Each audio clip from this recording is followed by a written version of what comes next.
Well, we've all heard that saying that if at first you don't succeed, try again. Well, that phrase may be more important than you think. It turns out failing could be leveraged into future success. Mary Abijay from Careerstone Group is here to tell us. Now, everybody hears the saying that Doug said, try and try again, but sometimes when you fail, that's the last thing you want to hear. That's exactly right. Failure is hard. It's not pretty. It's not pleasant. Nobody actively seeks to fail, because if you would, you'd be just a sucker for punishment. But failure is a fact of life, and we actually probably fail more often than we really think about. So the ability to recover from failure and learn from it are essential skills for success. Maybe this is just hard for me because I've never failed. I just don't understand what you're saying. Natasha. You want me to tell you where Oh, you failed? let's use her as a case. No, this is So let's not use her as a case. There's a great I'm losing book. control of this. There's a great book I read a long time ago called Necessary Losses by Judith Viorst. Everybody should read this book. But it's loss or failure is basically loss. And we all have a series of losses in our life. It starts with being born, because when you're born, you lose the comfort of that nice cozy womb that you were in. Yeah. And you gotta like this real world. You got to deal with a new place, and then say 5 years later, you got to go off to your first day of school. You lose mom, you lose your house, and then you have sisters and you lose your room. Everything new has an ending. Right. All creation has a destruction. And in order for you to be successful in life, you have to get past. You have to get past that. Stuff. In order to find out what works, you often have to go through what fails, what doesn't work. I mean, Albert Einstein, no, it was Thomas Edison that said, "I have not failed. I've just found 10,000 ways that didn't work." So you have to figure that out. That's a good way of putting it. But failure in America is really hard, because in America, our whole culture is about succeeding, right? Our whole culture is about success. We don't honor the second places. We honor the winners. We're very competitive. It's also hard because failure can have consequences. Some of them very large, some of them very small. But if you fail your marriage, there are consequences for you and the children. Oh, yeah. And thirdly, which is I think Natasha's block on her failure, is that it's hard on the ego. Yeah. And it comes up with a lot, and it brings a lot of emotional baggage in it. And that's what really, I think, waylays people when they fail, is that emotional, like, slap in the face. The other thing I think, and this might hold true more on the job front right now and in the job market, what we're dealing with right now, is that you fail, maybe you don't get that job, you thought you had it all wrapped up, it was a sure thing, but you never know why. You never can get that feedback. And I think that's what, that haunts a lot of people. Well, but why not me, Well, here's the thing, you can get that feedback, and that's a perfect example of when you fail. If you're going to learn from your failure, if you're going to recover it, one of the things you have to do is you have to really interrogate reality. You have to really look at what happened that contribute to your failure. And so I would say there's 3 areas you want to look at. One, you want to look at the things that were under your control. What did you wear to the interview? What stories did you tell? Did you ramble? Were you doing this and fidgeting? How did you hold yourself? How did you hold yourself? What did you do? And then the second area you want to look at is things that you can influence. Like, let's say that you started a business that failed. Well, you know what's under your control. What wasn't under your control but under your influence, like other people?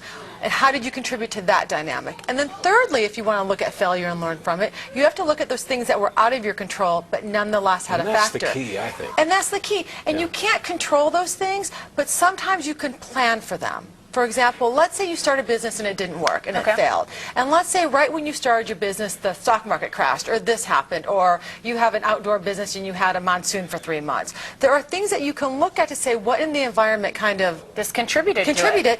Are there things I could have done to assess that? Is there worst case scenario planning I could have done? And what would I do next time? That's the key. What could I try to do differently next time to mitigate some of these unforeseen? And there's another expression, and you don't have to be a spiritual person for it to apply to you, really. When God closes one door, He opens another. And I have definitely found that to be true in my life. It may not be I didn't get that exactly job the same that I time, wanted, but then I didn't get the job, somebody else got it, and I find that the company that was going to hire me folded 2 months later. Exactly. Or something like this. Boy, I'm glad I didn't get that Yeah, job. it didn't make sense at the moment. And what you talk about is really line. about the ability to remain resilient. And resiliency relies on hope. Right? So if you can deeply believe that when one door closes, another door is open, what you're really saying is that you believe in hope, that you're hoping for another opportunity, that you're resilient, and that you're ready to walk through another door and recognize it. I think that is absolutely key for recovering from failure. But that takes some conscious thought, Yes, doesn't it it? does. I'm going to take a positive outlook about it. I'm going to be positive about this. It's hard to be positive, and I think the other difficult thing is just evaluating yourself. You mentioned that just a second ago. I think that's the hardest thing. you know, I mean, you have to be hard on yourself. You do. Maybe that's where friends come in, or spouses, to be like, this is what happened. And that's a great idea, because you have to really admit your own mistakes, and that's really hard. We like to blame other people, Yes. and it's really hard. It's easier. It's really hard to own your own contribution. So using a spouse, a trusted friend, a business coach, a colleague, a mentor to really help you interrogate your actions, what you did, your assumptions, your inferences, your strategies, and really say, you know what, Doug, it might be better if you tried this. Or Natasha, maybe you could try it differently next time. But you don't fail. So. Yeah, of course. Thanks for bringing that up. The comedian Steve Martin, in his autobiography, wrote yeah, that about was a good his one.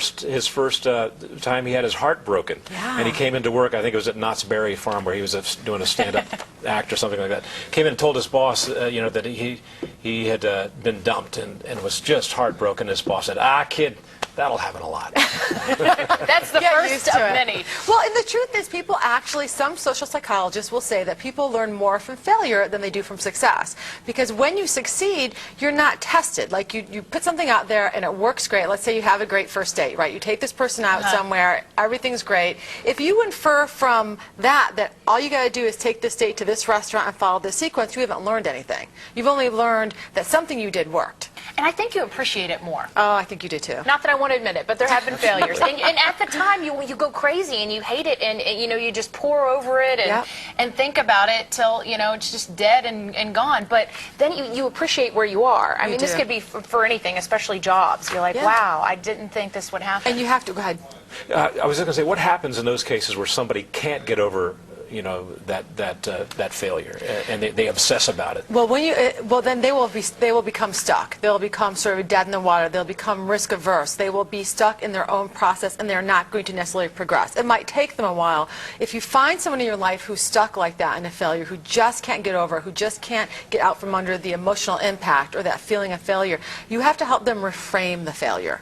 Reframe it from a failure to what you said, an open door, an opportunity to learn. Because if you don't take that step to look at that failure, you're A, bound to repeat the same mistakes. History shows us that. And B, you're bound never to try again. And that's really a shame, because I think people are capable of doing remarkable things. And remarkable people are willing to fail. We're out of time, but do you think that people tend to be impatient too? Sometimes time Absolutely. just We want it now. That's our society. Absolutely. Let time do its job.